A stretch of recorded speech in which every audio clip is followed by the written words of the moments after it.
quick study with regards to Molek. And I found a few things interesting. I'll pass them on. Hopefully you will as well. In the Bible, we've got a few major evil entities. We've got Baal, which has been in constant warfare for who's listed as God since almost the beginning. And again, we can go back, I would say almost from Nimrod. So when is that? That's Genesis, I would say Genesis 9. So from Genesis 9 to Revelation 19, we're dealing with Baal. So a pretty big entity there. We also have Ishtar, which comes up, but Ishtar is not mentioned nearly at the same rate as Baal.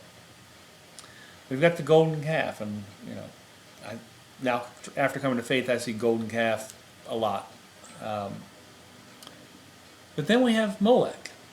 And Molek's an interesting thing, because Molek is mentioned in end time prophecies.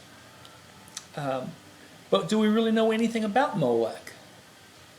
We hear sacrificing children in that Molek, but really, what else do we know?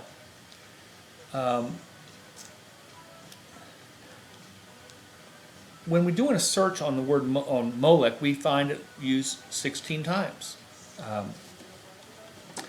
Of those, most are early comments in Leviticus.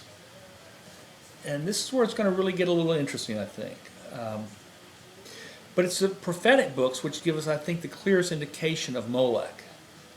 Those verses are Jeremiah 32, 30, 35, which are not pertinent, but I just wanted to list them because I did mention them. Jeremiah 49, 1 through 3, and Zephaniah 1 through 5. So Jeremiah 32, 35 is talking about a long time ago, so I don't know that that really helps us. But Jeremiah 49 gives us a lot of insight. It's a religion for people who have taken over the land of Gad. Well, where is Gad? It's in present-day Amman, Jordan. What is the religion of those in Amman, Jordan? I think we can all say it's Muslim. Now, Muhammad did not exist at the time of Moses. Muhammad did not exist at the time of the Messiah. He was about 700 years after the Messiah. So is this a way of showing that faith of Muslims, and Muslimism, or whatever they want to refer to themselves as, even though it didn't exist then, God knew it was going to exist. He knew it was going to exist. Did he kind of work that in there to show us that's a real issue? Now, in other words, Zephaniah 1 through 5 is mentioned as Molek.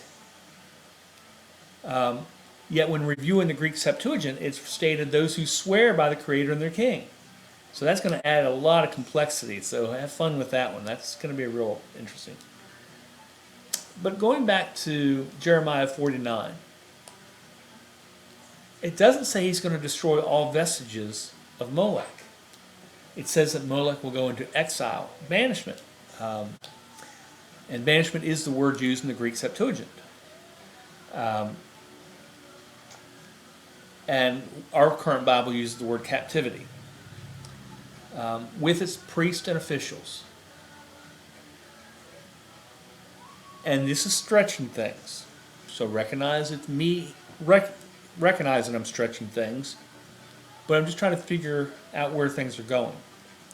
Satan is bound for 1,000 years. Is that why Molek is basically banished?